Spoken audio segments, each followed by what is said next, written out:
Muito boa tarde a todos, boa noite, buenas tardes, buenas noches a todos. Estamos começando hoje o quarto SAM virtual deste ano. E nesta sessão em particular vamos ter uma surpresa, uma novidade, que na verdade estamos atendendo a solicitude de muitos de vocês que nos pediram tradução simultânea. Então, esta sessão, a ponente falará em português, pero tendremos tradução simultânea para espanhol. Se você tem interesse em ouvir o áudio em espanhol, abaixo de sua pantalla há um ícone, intérprete, clique aí e vai poder ter o áudio em espanhol, ok? Por lo tanto, a partir de agora, eu também hablo português. Eu estava apenas esclarecendo aos colegas da América Latina que essa sessão, em particular, nós vamos ter tradução simultânea para o espanhol e tem um ícone na barra de baixo aí do seu Zoom, né?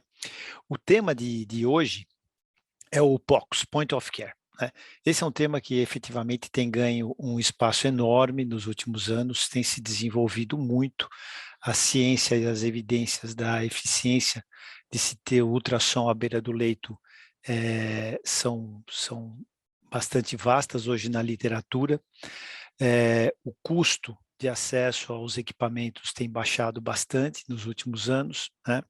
Os hospitais passam a adotar protocolos com a utilização das licenças, do uso de point of care, e, portanto, se os hospitais passam a utilizar, nós precisamos treinar os profissionais da área de saúde, né? E justamente essa é uma das especialidades da nossa palestrante de hoje, né? A doutora Ana Cláudia Tonelli é médica, internista e hospitalista, doutora em cardiologista e mestre em clínica médica, professora do curso de medicina da Unicinos e preceptora do Serviço de Medicina Interna do Hospital de Clínicas de Porto Alegre, fellow em POCUS no Massachusetts General Hospital, responsável pela implantação curricular horizontal da ultrassonografia à beira-leito do curso de medicina da Unicinos e coordenadora do programa de capacitação em POCUS para residentes de medicina interna do Hospital de Clínicas de Porto Alegre, né? Mais um último lembrete operacional, antes de eu passar a palavra à nossa convidada de hoje, né? No rodapé da tela, vocês vão ter um ícone QIA, no meu aparece como QIA, é o ícone para perguntas e respostas. Ao longo de toda a sessão, você pode ir fazendo as suas perguntas, clique aí, vai fazendo as perguntas que no final a gente passa aquelas que tivermos tempo de responder, a gente passa para a doutora Ana Cláudia responder para a gente, ok? O próximo SAM virtual ocorrerá no dia 23 de junho, e o tema será quente também, vai ser peer-to-peer, ou seja, treinamento entre pares, bastante interessante, e essa apresentação vai ser em espanhol, né? E temos o nosso congresso SAM grande, de 3 dias, no dia 8, 9 e 10 de setembro, com muitos cursos, muitos palestrantes internacionais de toda a América Latina, dos Estados Unidos, da Europa, da Ásia. Vai ser um congresso muito, muito legal aqui em São Paulo, nas dependências do Hospital Sírio-Libanês. Está sendo organizado pela LER, do Hospital Sírio-Libanês e pela Abracim, ok?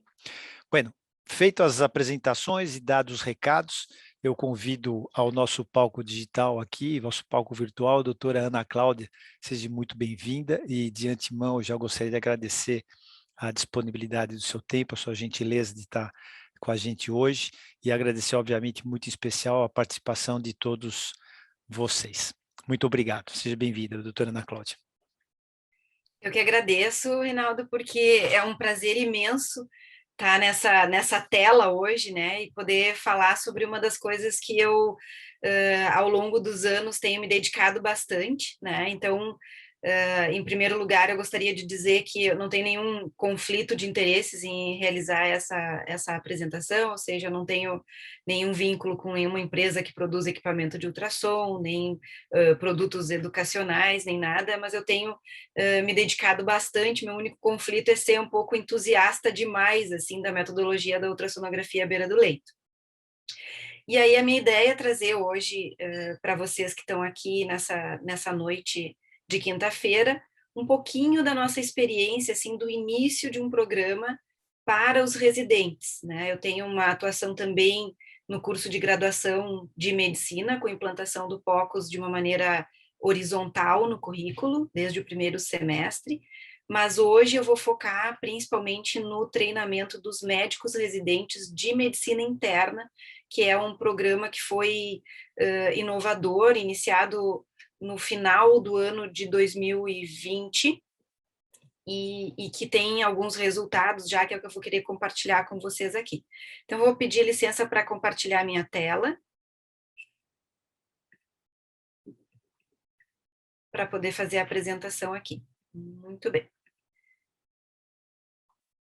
Então, a ideia é falar sobre o POCUS, para quem não está familiarizado com esse termo, esse é um termo que vem sido utilizado cada vez mais, mas ele significa, é um termo em inglês, escrito, que significa Point of Care Ultrasound, que significa ultrassonografia realizada à beira do leito por quem assiste o paciente, focado ou direcionado por um problema, e que é uma grande ferramenta na complementação do raciocínio clínico diagnóstico. Eu gosto de trazer esse artigo publicado no JAMA em fevereiro de 2018, que coloca o POCUS como um quinto pilar ao lado da cama, né, na beira do leito, do exame físico, né, que a gente teria, então, inspeção, palpação, percussão, ausculta e insonação, né, e uma das pessoas que assina esse artigo é ninguém menos do que o Eugene Brownville, né, então, alguém que é de uma época bastante tradicional, abraçando, assim, uma nova tecnologia que vem ao encontro da melhoria, né, do atendimento dos pacientes.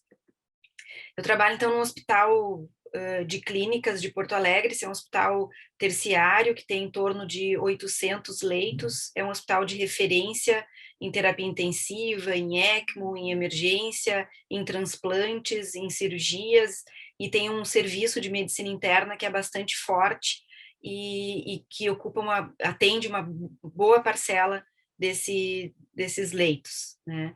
Esse hospital também é um hospital escola, né, da Universidade Federal do Rio Grande do Sul, e é um hospital que tem uma tradição muito grande e muito comprometido com o ensino e com a pesquisa também.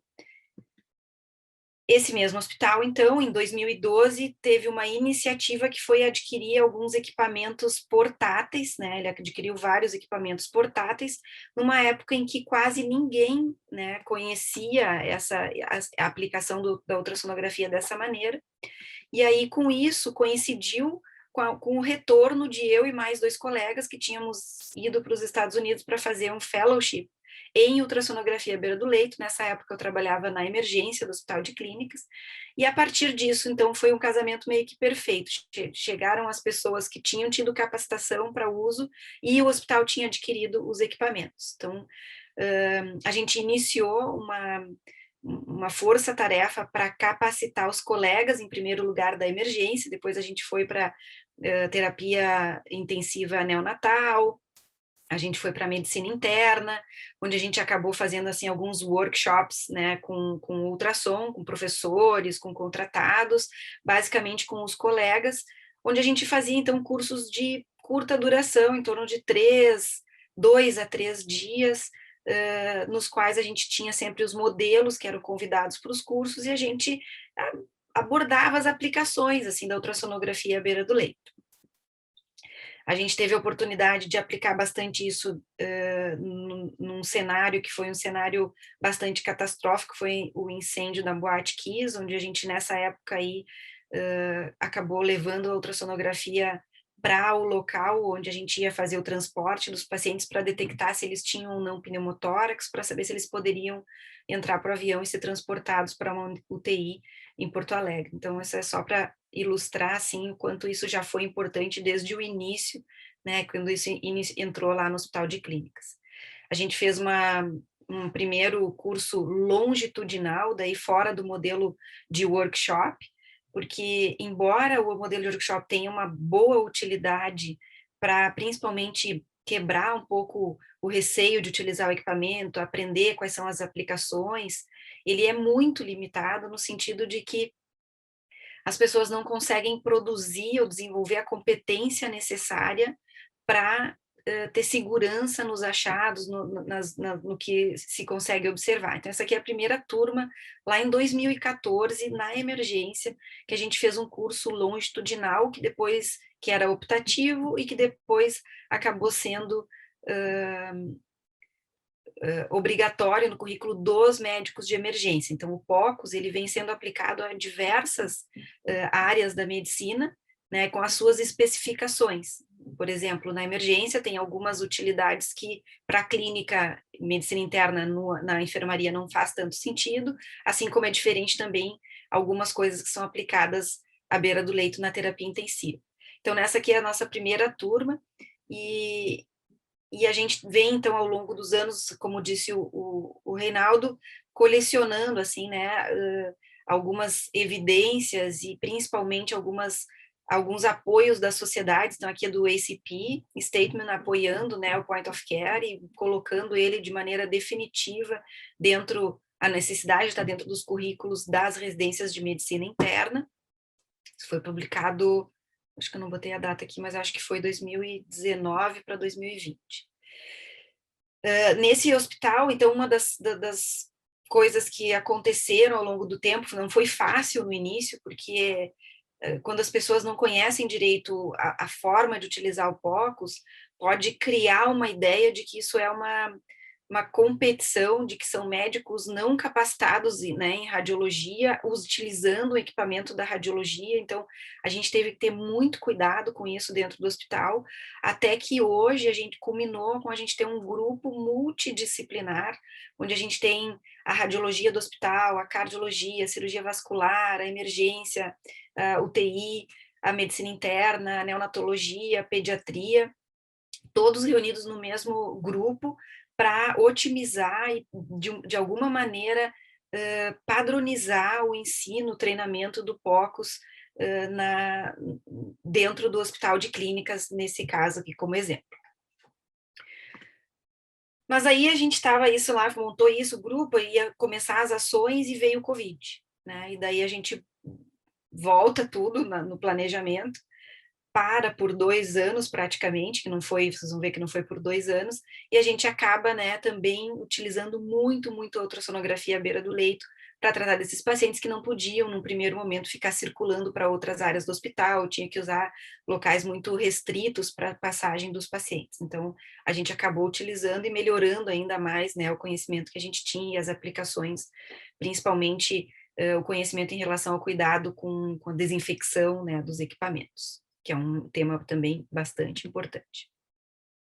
E aí, ao final de 2020, quando eu fui direto para a linha de frente do Covid, então eu trabalhei na UTI, trabalhei na emergência, trabalhei na enfermaria com Covid, e ali, ao final, em setembro, mais ou menos, o nosso chefe do Serviço de Medicina Interna pediu que a gente montasse um plano um programa de treinamento, de estudo em ultrassonografia à beira do leito para a residência de medicina interna, e queria que isso fosse de maneira oficial.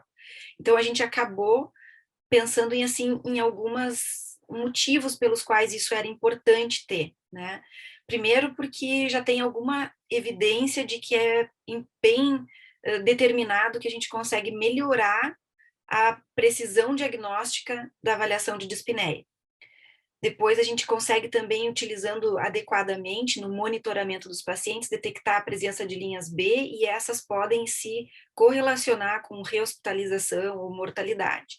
A gente consegue, utilizando da maneira adequada, diminuir os erros e as complicações decorrentes dos procedimentos, e a gente pode ainda reduzir custos quando se aplica a atenção de enfermaria, por otimizar os tempos, principalmente, de enfermaria.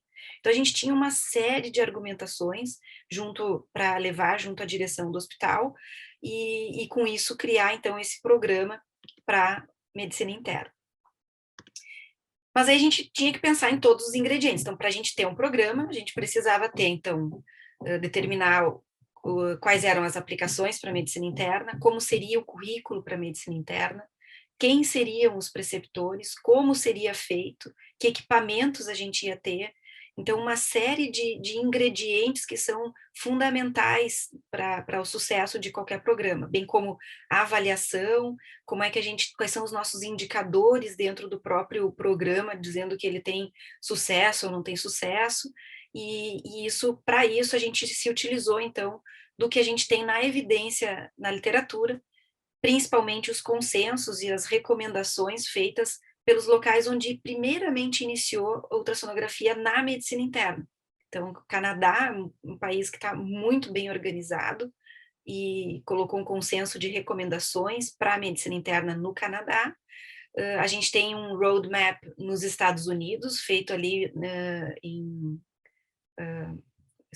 em Oregon, e a gente tem alguns indicadores já mapeados também por esse grupo do Canadá, para dizer se uma estratégia de educação em point of care para a medicina interna se associa com maior sucesso ou não, quais seriam os indicadores dizendo que o curso é um curso bom. Então, para isso, foi bem importante a gente contar com o apoio do chefe do serviço. Então, a gente teve que, assim, com um trabalho, principalmente, a gente teve um pouco de sorte por conta do Covid, que foi o nosso chefe novo do serviço identificar a importância de se saber utilizar o POCUS, né? Então, a gente conseguiu vender bem a ideia, né, para ele, e ele deu todo o apoio, né?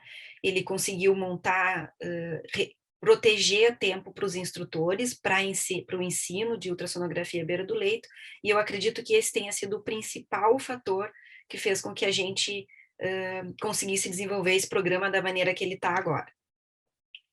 Então, a gente também contou com o apoio das equipes de medicina interna, porque, embora o POCUS seja a aplicação da ultrassonografia à beira do leito por quem assiste o paciente, ou seja, por quem é diretamente responsável pelo cuidado do paciente, no momento que a gente vai fazer um programa de ensino, é muito difícil que a gente tenha um volume de aplicação do POCUS suficiente para que os residentes que estejam passando nesse estágio consigam desenvolver a competência que a gente espera.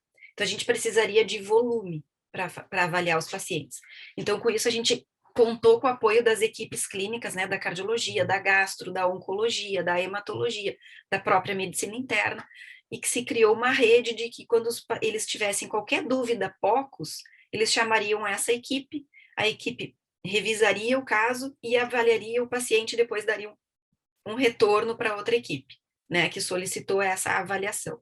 A gente evita chamar isso de exame e a gente evita dizer que a gente dá laudo por conta do POCUS, porque, na verdade, a gente tem um espaço bem determinado dentro da evolução dos pacientes, a gente descreve o que a gente acha e a gente põe a nossa impressão junto com os outros elementos do exame físico e dos dados clínicos sobre o que pode estar acontecendo com aquela pessoa naquele momento.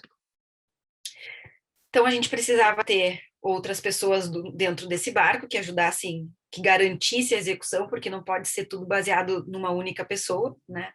Então, eu contei com o apoio desses 3 outros colegas, o Fernando, o Dimitris e a Fernanda, que se disponibilizaram a fazer a mesma rotação que os residentes, com um pouco a mais, eu vou contar um pouquinho depois mais adiante.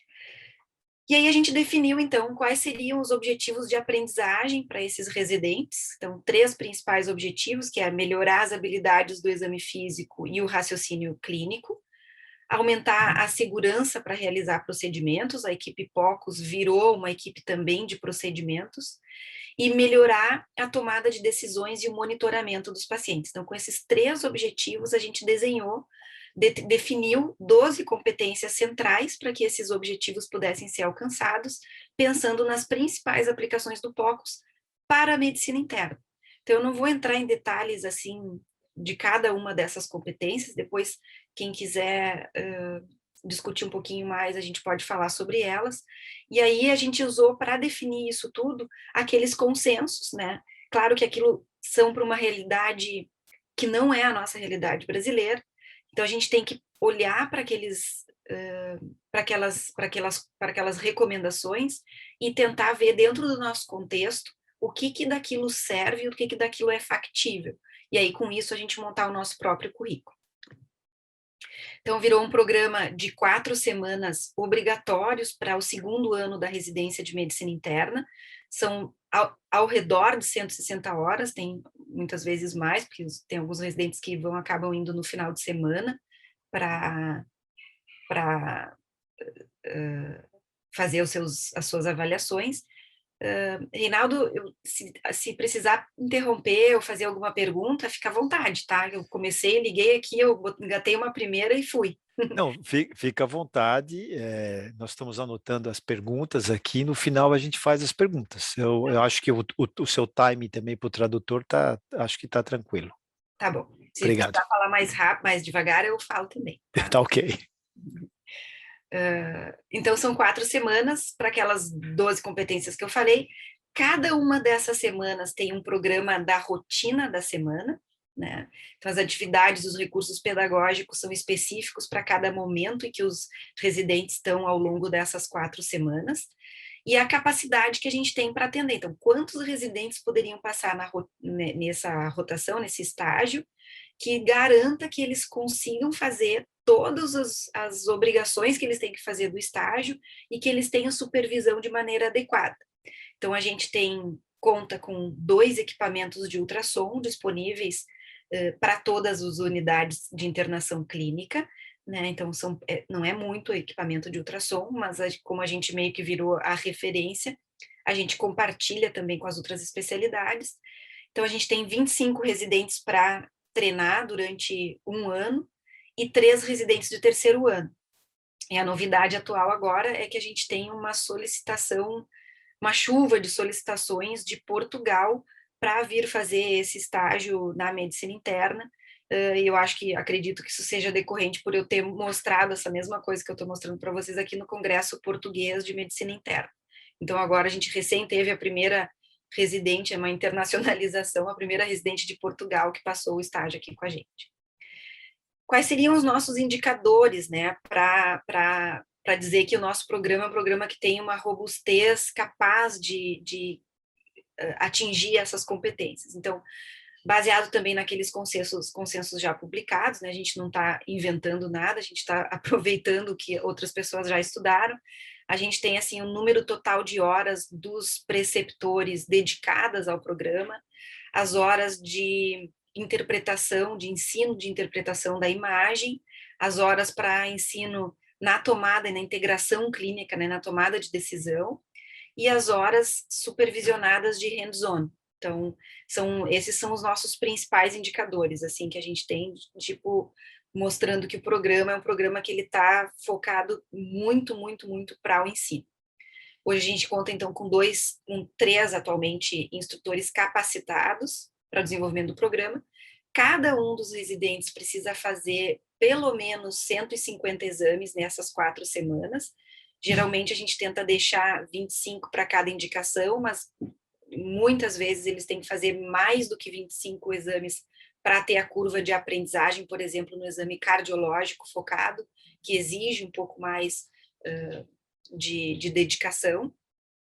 E esses exames depois eles são avaliados, né, através de uma plataforma onde os alunos, os residentes colocam os seus casos lá dentro, colocam as imagens para dentro, interpretam aquelas imagens, descrevem e interpretam, e a gente faz um controle disso, onde a gente vai avaliar pelo menos 80% dos exames de cada um dos residentes com feedback para eles, que eu já vou mostrar aqui.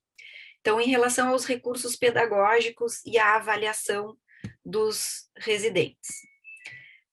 A gente tem, então, um pequeno programa de aulas, poucas aulas bem focadas, com cuidado bem importante em redução da carga cognitiva durante as aulas, que são aulas dialogadas. A gente tem um clube de revista uma vez por semana, tem sessões de tomada de decisão, onde a gente tem um caso e discute o que se faz com aqueles resultados, né, das imagens ali daquele caso. A gente tem hands-on supervisionado, então essa foto está mostrando, né, uma orientação durante os casos. Aqui a gente está com 3 residentes, e os residentes têm uma boa parte do tempo para hands-on livre, onde eles têm que registrar todos os casos que eles fazem e que vão ser feito upload na plataforma. Além disso, eles têm sessões de simulação virtual no laboratório que atualmente é parceiro do Hospital de Clínicas, chamado Simutec. Esses residentes, então, cada um tem o seu portfólio de 150 exames, com sessões de controle da qualidade, né, para ver a aquisição da imagem, se está adequada, e a interpretação das imagens. E eles recebem, então, feedback individual por escrito. Então, a gente tem alguns, no laboratório de simulação em especial, aproveitei para botar esse capítulozinho aqui, a gente tem os módulos de fundamentos e habilidades básicas, que é mais ou menos 4 horas eles ficam lá fazendo essa parte de simulação. Depois eles têm casos, né? Eles têm o protocolo Rush e o protocolo do ecocardiograma. Então, o protocolo Rush na parte teórica e prática, eles fazem alguns casos que são selecionados especificamente para o R2. E do ecocardiograma básico também, algumas tarefas que eles têm que fazer e quais os casos que eles têm que fazer que fazem sentido para o que eles precisam aprender dentro daquelas 12 competências desenhadas. Então, aqui é só um exemplo de um dos simuladores, né, que esse é um simulador que ele tem uma imagem que não é uma imagem real, né, uma imagem criada digitalmente, mas ele tem uma boa sensibilidade e uma boa... dá uma boa noção anatômica, né, e de posicionamento do transdutor para os residentes. Esse aqui é outro simulador, é o Sonosim, é um simulador que também tem uma boa sensibilidade com a mão, né, que pode capacitar bem a forma de pegar o transdutor. Aqui está com a pele junto, né? E esse aqui tem uma vantagem, que é o fato de utilizar imagens de pacientes reais, então é muito próximo da realidade que eles têm para utilizar na prática mesmo. A gente pode remover a pele para o residente poder ter uma ideia melhor de onde ele está colocando o feixe do ultrassom, e ele também pode resolver vários casos aí. A avaliação da qualidade e o feedback, ela é feita, então, aquilo que eu falei para vocês na plataforma do Já Sinto Bem Melhor. Essa é uma plataforma grande, educacional, criada pela equipe, professores lá da Unicamp, que iniciou com com um jogo de emergência e que foi evoluindo ao longo do tempo para a gente poder avaliar o treinamento. Então, essa parte do treinamento POCUS, ele foi desenvolvido especificamente para esses programas de treinamento. Então, lá dentro, o residente entra como um autor, né, e ele vai colocar, então, algumas informações sobre o caso que não identificam, né, de quem se trata, um pequeno resumo da história, uma lista de problemas, as hipóteses que ele tem para aqueles problemas e quais são as questões que o POCUS pode responder.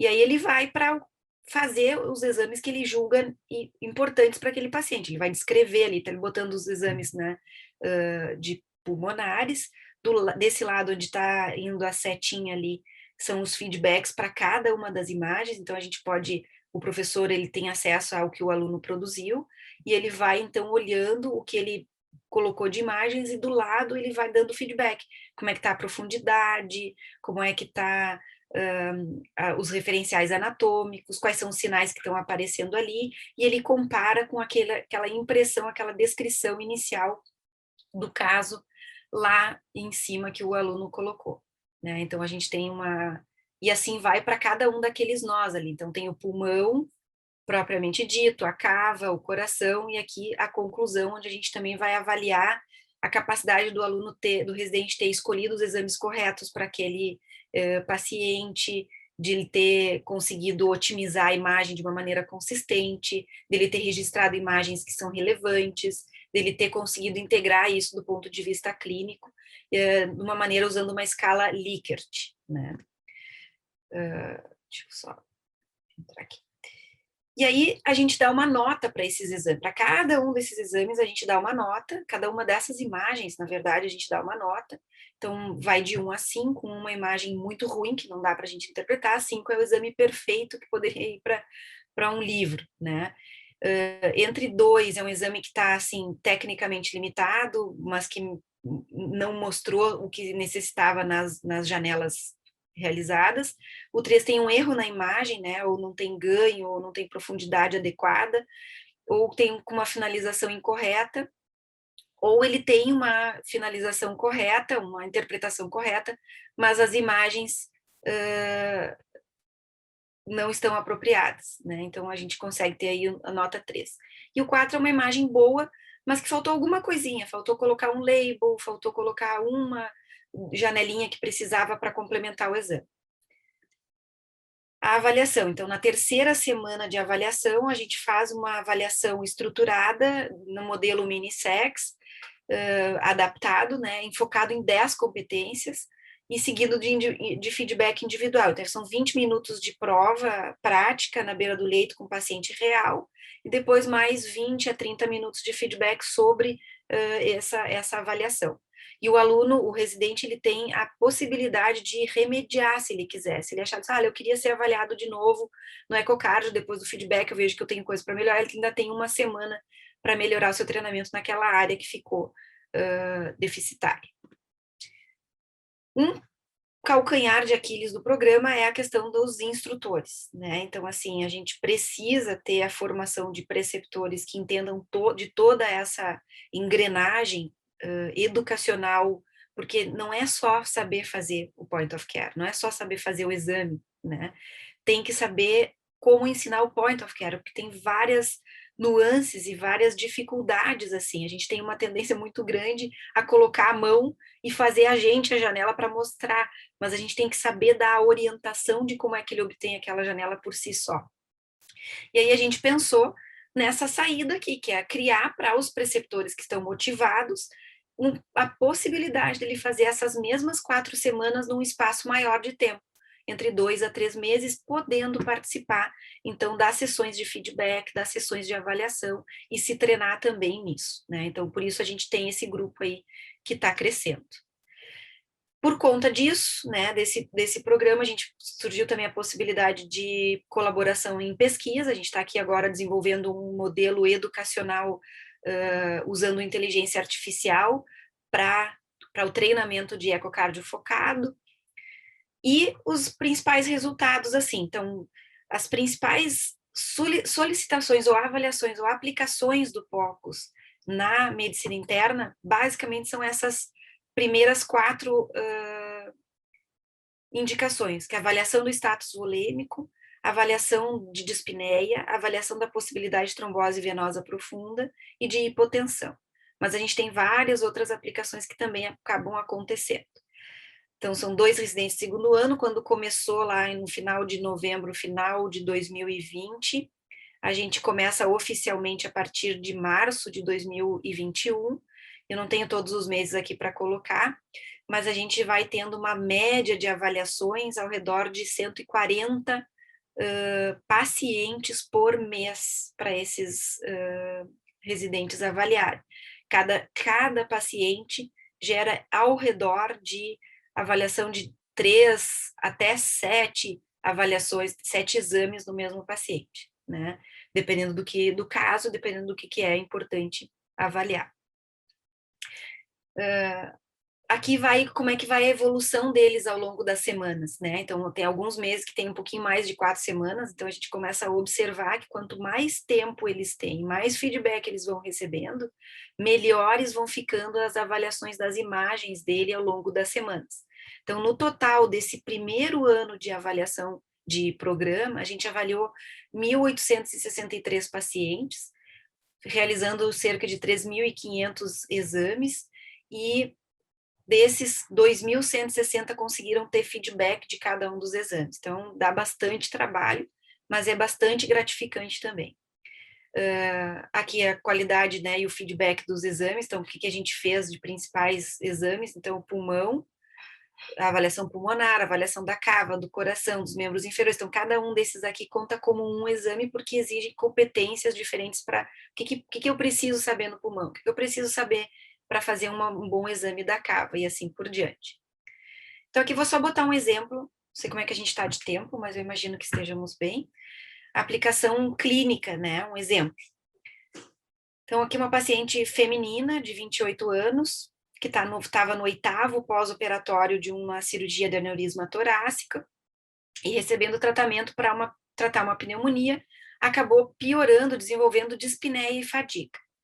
O residente que estava avaliando da cardiologia pediu se a gente poderia avaliar, porque ele estava na dúvida. Ele achava que ela estava congesta, com o pulmão cheio de líquidos, e que ele já tinha prescrito diurético e aumentado já a dose do diurético. Os sinais vitais dela na chegada da avaliação eram esses aqui: 124/71, uma frequência cardíaca de 114, um pouco taquicárdica, uma frequência respiratória de 20, afebril, saturando ao redor de 93%, que não é muito esperado para uma pessoa de 28 anos. Então, a gente imaginou que ia ser mesmo um quadro de congestão. Então, aqui a gente começa, para quem não está familiarizado, aqui a gente tem uma janela, que é no hemistórax direito, eu não coloquei todas aqui, mas eu botei as principais. Então, aqui a gente tem uma costela e sua sombra, outra costela e sua sombra, e entre as duas costelas a gente tem um espaço intercostal, que é a nossa zona de interesse. Então, a gente tem interesse nessa área aqui, e a gente vai olhar o que aparece nessa área. Então, para quem não sabe, essas faixas ali que parecem que brilham até embaixo, uns raios, parece uma luz de um farol, são o que a gente chama de linhas B. Elas aparecem quando a gente tem líquido no interstício pulmonar, nessa região subpleural. Então, a gente olhou lá em cima, na região anterior do pulmão, e tinha linha B. A gente olhou na região um pouquinho mais para baixo, anterior também, e estava cheio de linha B. E a gente olhou na região mais lateral e posterior, e além das linhas B que a gente já tinha visto lá em cima, a gente viu um derrame pleural com uma atelectasia pulmonar do lado direito. Não foi diferente o exame do lado esquerdo. Então, aqui só para mostrar, também ali com bastante linhas B, e um derrame pleural do lado esquerdo também. Opa. Aqui.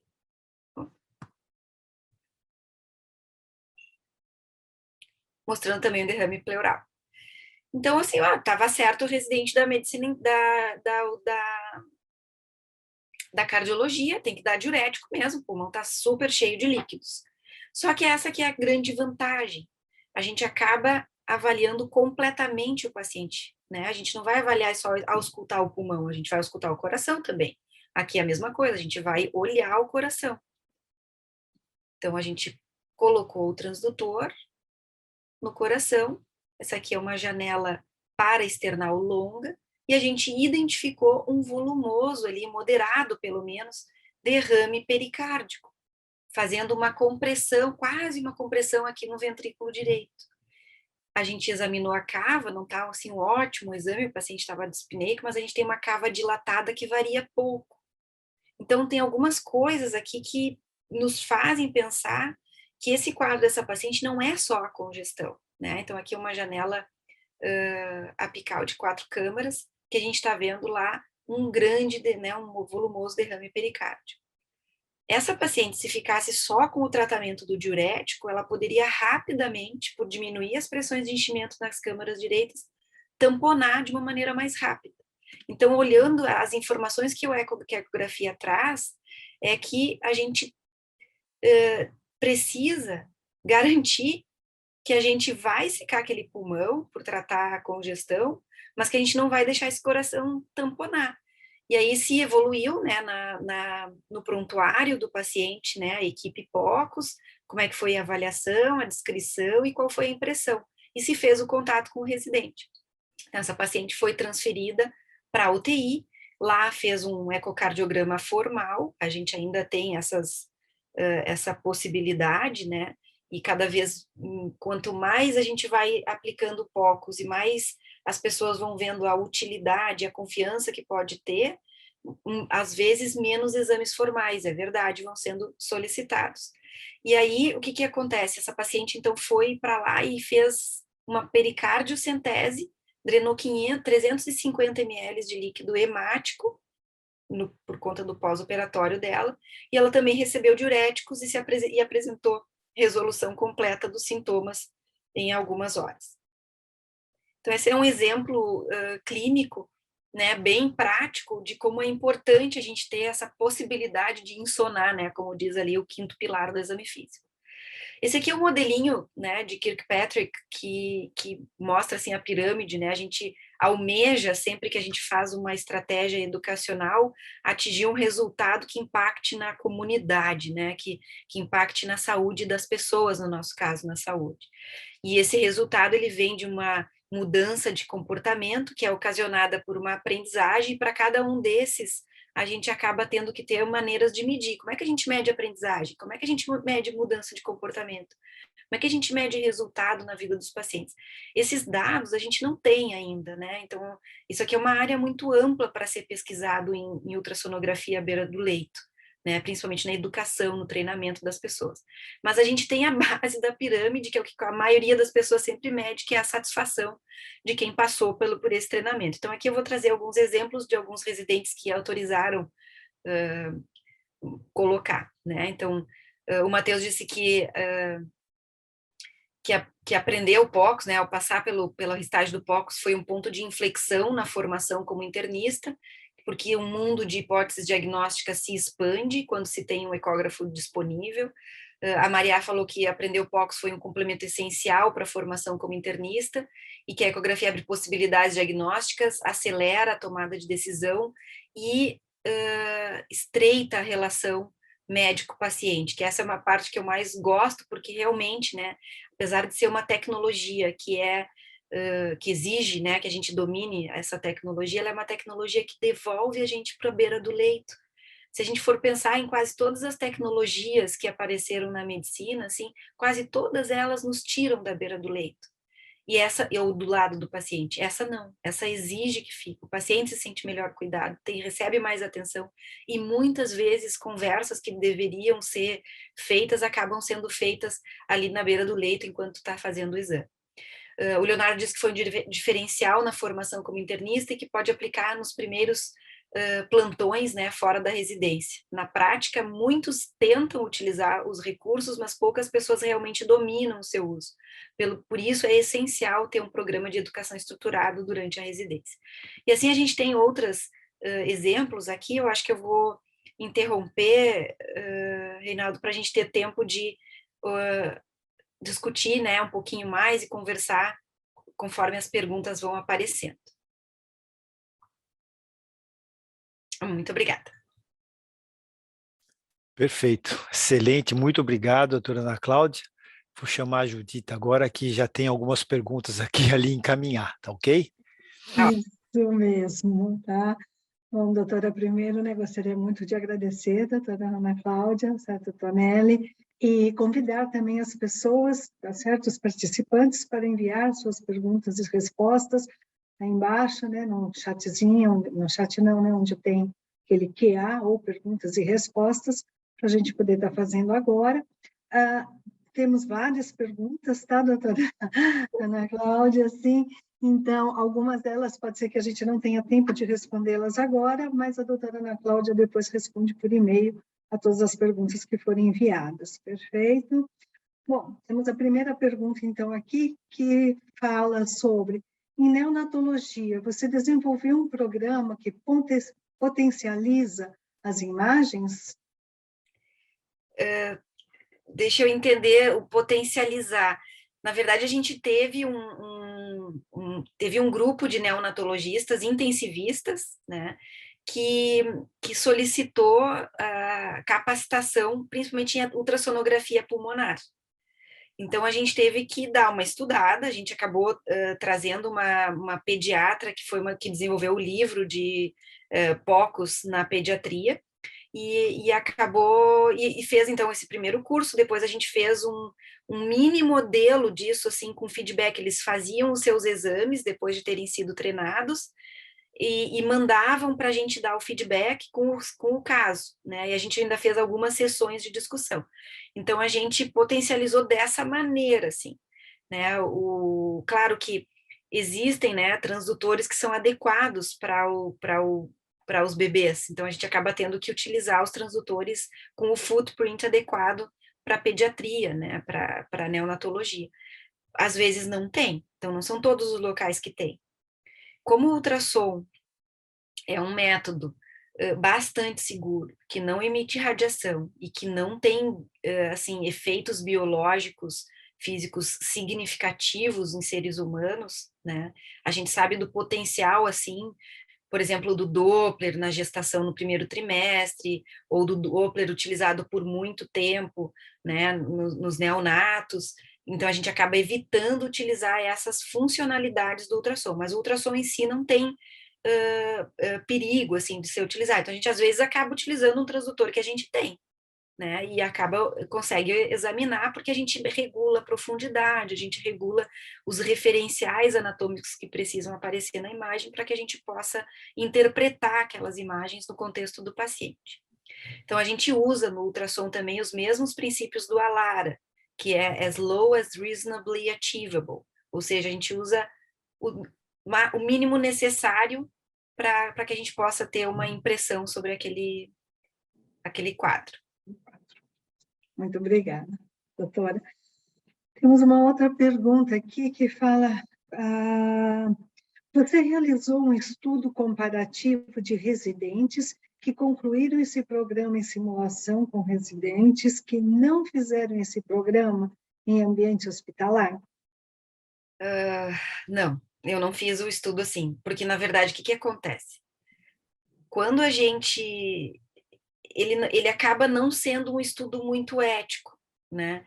Porque como a gente vai oferecer um treinamento para um grupo e deixar de oferecer para o outro? Então, esse é um problema, né, que a gente tem, assim, no mesmo hospital, a gente teria coisas para comparar anos semelhantes de residentes num local onde tem treinamento poucos, outro que não tem, mas aí o delineamento é mais difícil da gente fazer.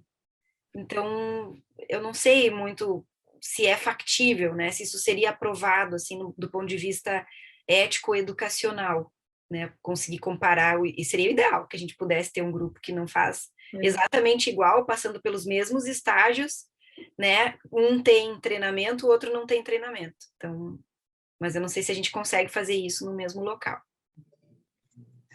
Perfeito, então. Tem uma outra pergunta aqui. Quais seriam as principais dificuldades para quem está começando a pensar em um programa de educação em POCs? Essa é uma pergunta bem importante, assim, né? Nossa, tem tanta coisa para dizer nessas primeiras coisas, assim, mas acho que uma das principais questões é, assim, a gente tem que ser excelente naquilo que a gente está fazendo, né? Então, a gente tem que saber de verdade fazer o POCUS e utilizar. Então, passa por um período de muita prática e de muito feedback. A gente como, né, desenvolvedor de um programa educacional, a gente tem que passar por isso por um bom tempo. Então, são pequenas ações. Então, começa desde os cursinhos lá de como ensina, vai nos congressos, tem um congresso que é só o congresso de educação com ultrassonografia, né, à beira do leito, que chama WCUME, eu acho que esse ano acho que vai ser em Detroit. Ele é só sobre educação com ultrassonografia point of care. Então, acho que a gente acaba tendo que investir bastante, né? Tempo, às vezes a gente tem que investir, assim, um pouco mais, até financeiramente, para poder ter essa capacitação. Mas uma das coisas muito importantes mesmo que não tenha tudo isso, né? É ter a vontade de aprender bem e ter alguém que dê o feedback, e que a pessoa possa aceitar o feedback. E que consiga convencer os chefes, as pessoas que têm o poder, né, de ajudar nisso, porque sozinho não vai ser possível fazer um programa de educação em POCs, né? Precisa ter a chefia, né, do serviço, assim, do programa de residência, da própria direção do hospital. E para isso eles precisam entender quanto que isso é importante. Então, eu considero fundamental, são duas coisas que andam juntas. A pessoa que é excelente vê, olha, os pacientes que aquela pessoa cuida, tem alta mais rápido do hospital, porque reinternam menos. Esses indicadores são bem fáceis da gente ter, né?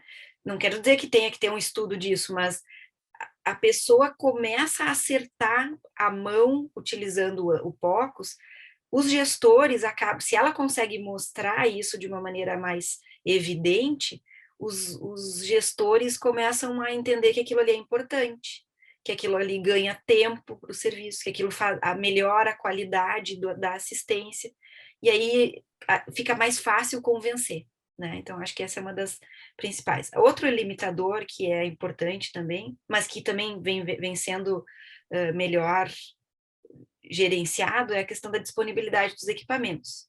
Cada vez mais a gente tem equipamentos mais portáteis, mais fáceis de utilizar, né, com capacidade de armazenar as imagens no nosso próprio celular, né? Então, e acessíveis do ponto de vista financeiro. Então, acho que esse foi um problema bastante grande no passado, lá em 2012, se não tivesse os equipamentos, a gente não teria migrado para isso, né?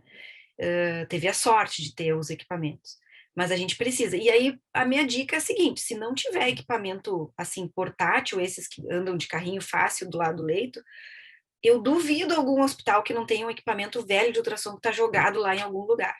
É muito comum isso acontecer.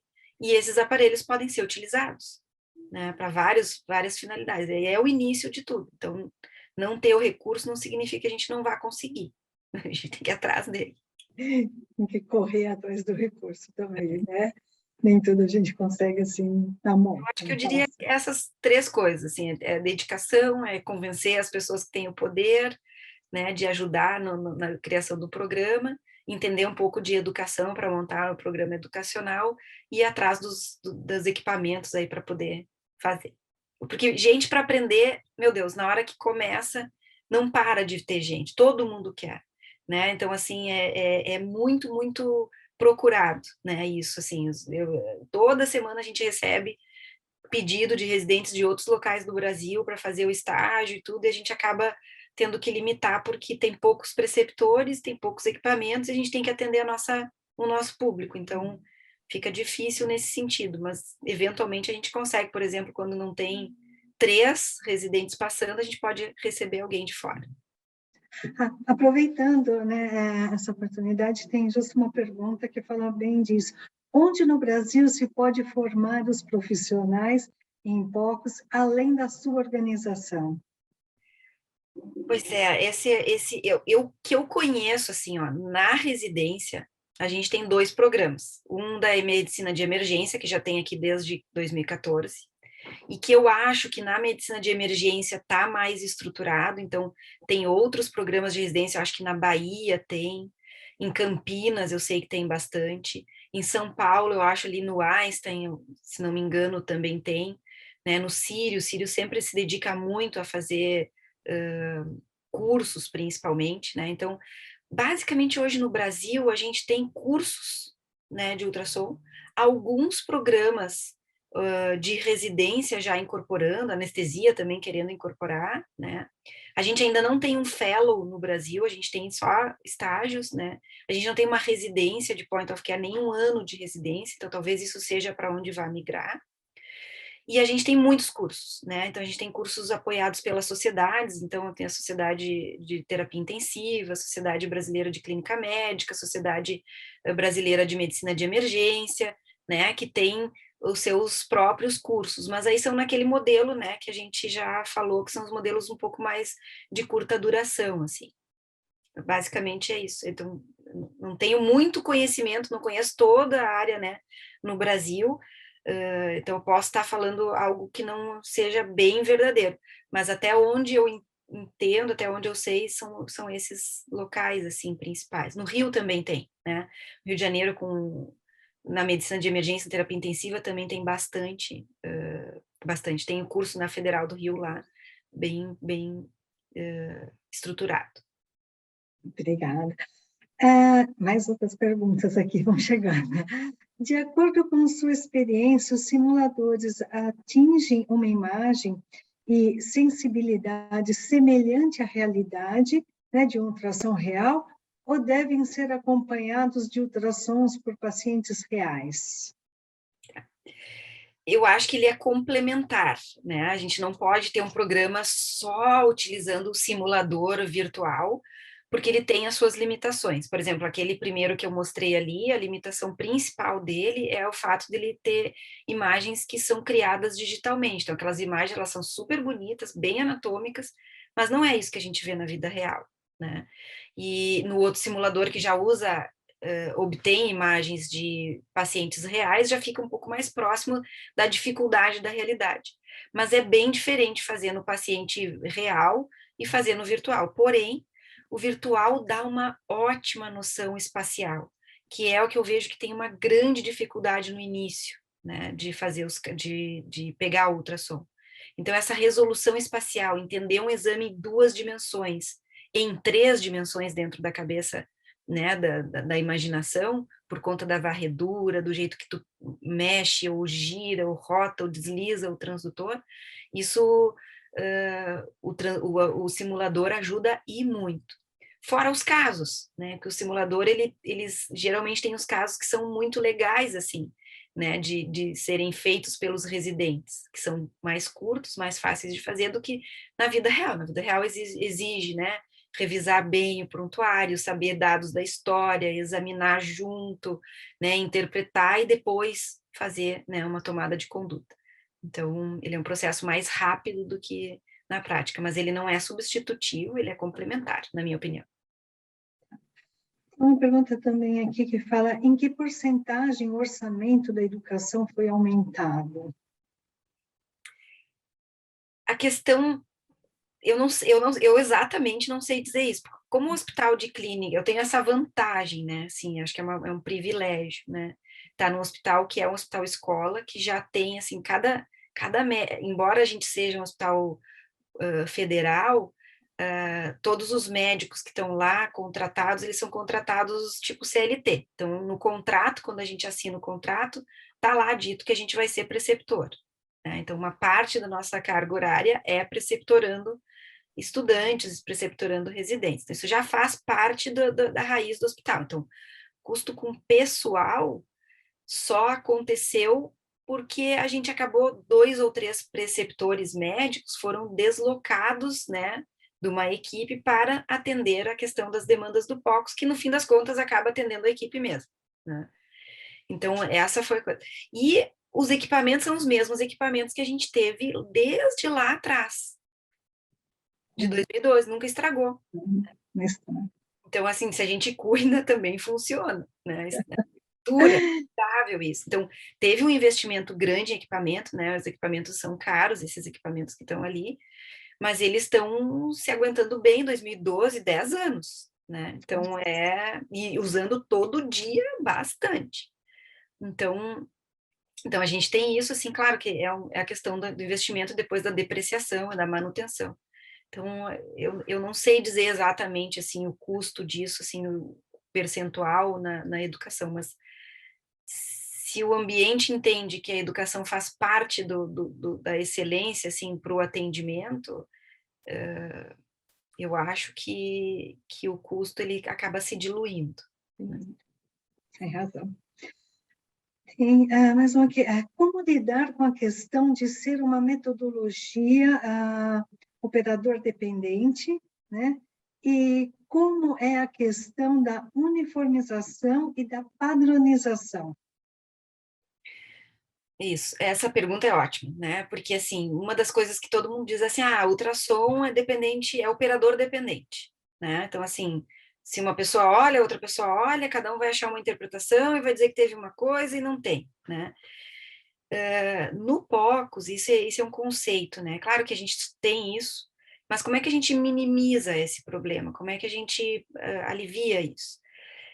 A gente tem alguns critérios mínimos para determinado clipe, determinada imagem. Então, isso reduz bastante essa questão do operador dependente, porque, por exemplo, se eu estou procurando líquido livre no abdômen, e eu sei o que eu preciso mostrar dentro de um clipe, que é a inserção do diafragma, o espaço de Morrison e o polo inferior do rim direito numa varredura completa, se eu fizer esse clipe do jeito certo, eu interpretando aqui, mandando esse clipe para o outro lado do mundo, a interpretação vai ser a mesma. Então, a gente minimiza a questão do operador dependente, né? Então, colocando aí, justamente padronizando, né? Como é que a gente quais são os critérios mínimos para determinado exame. Como é que eu digo que um exame pulmonar está bem feito? Como é que eu digo que um exame cardiológico focado está bem feito? E aí, através desses critérios mínimos, que já está descrito na literatura, a gente consegue determinar. E aí é treinar para poder obter isso, né? E saber que no momento que eu não consigo uma janela, eu tenho que ter a humildade de dizer, olha, eu não consigo dizer. Eu não sei dizer se esse paciente está congesto, porque eu não conseguia avaliar a cava, não conseguia avaliar o coração, e às vezes o paciente não tem janela mesmo, né? E faz parte. Então, a medicina é uma ciência da incerteza, o que é a única coisa que a gente faz é reduzir um pouco essa incerteza para o suficiente para a gente tomar uma atitude, mas ela continua sendo incerta. Isso mesmo. Bom, a próxima será a última pergunta, só para respeitar o tempo, né, e agradeço a grande quantidade de perguntas que a gente tem aqui, caso elas não tenham sido respondidas, como eu já disse, serão respondidas por e-mail. Perfeito? A inteligência artificial para a educação vai ser uma realidade e vai, de alguma maneira, afetar a forma como o ensino de ultrassom de POCs é feita, tendo em vista a tecnologia que está bem acessível a todos? A inteligência artificial, ela já está imersa, né, nas coisas que a gente está fazendo, especialmente se envolve tecnologia. Então, já é uma realidade. A gente já tem equipamentos que dão feedback na hora para quem está fazendo, dizendo, gira mais para cá, gira mais para lá, e essa imagem está boa, e já identificando automaticamente ali o que está sendo visto, né? Então, a gente já tem isso já está disponível, e provavelmente isso vai se integrar mesmo principalmente a questão da educação. Mas talvez não só isso, né? Talvez pessoas que estão em locais remotos, né, possam ter acesso a esse tipo de capacitação de treinamento, utilizando inteligência artificial, melhorando também a sua performance. Mas eu acho que é importante, da mesma forma como o simulador, eu acho que ela é complementar, ela não é um substituto para a pessoa aprender com o professor junto, com o paciente, o caso real, né? Só utilizando inteligência artificial. Então, eu acho que isso minha impressão, isso não vai ser um caminho isolado, né? Só a inteligência artificial. Acho que a gente vai continuar precisando de cabeças pensantes, principalmente que tenham os afetos juntos, porque a aprendizagem ela envolve bastante afeto, né? E eu acho que a inteligência artificial ela é um pouco fria nesse sentido. Concordo com você também, concordo muito nisso. Bom, em nome da Lerda, então, Latinoamérica, gostaria de agradecer, né, a todos os participantes, inscritos e, lógico, né, a doutora Ana Cláudia Tonelli pela participação nesse evento. Então, como já foi dito pelo Reinaldo inicialmente, nós temos sessões virtuais. O próximo será no dia 23 de junho, em espanhol, com tradução simultânea para português, e o tema é peer-to-peer, certo? Também devo, né, ser sincera que estamos com muitas saudades, né, de vê-los, na verdade, assim, presencialmente, a gente poder dar aquele abraço, né, discutir naqueles workshops. Então, um evento presencial, acho que estamos precisando um pouco disso também. Então, por esse motivo, a gente convida todos os participantes no nosso SAM latino-americano, que será realizado presencialmente e também online, nos dias 8, 9 e 10 de setembro. Será em São Paulo, será no Sírio-Libanês, e todos vocês estão convidados a se inscrever e participarem. Nesse importante evento vai ser, vocês podem fazer já inscrições ou verificar mais informações através do site lerdo.com. Né? Bom, lembramos também que essa apresentação ela vai estar disponível para todos os participantes em breve no nosso site, e também os participantes irão receber um e-mail de avaliação, né, de pesquisa de avaliação, e posterior a isso vão receber os certificados de presença. Mais uma vez, né, obrigada pela participação, e no caso de terem algumas perguntas referente a esse evento ou a referente ao SANS presencial, ou até mesmo dos próximos SANS virtuais que vamos ter, por favor, envie um e-mail para eventos@lerdo.com, certo? Muito obrigada e nos vemos numa próxima oportunidade. Boa noite.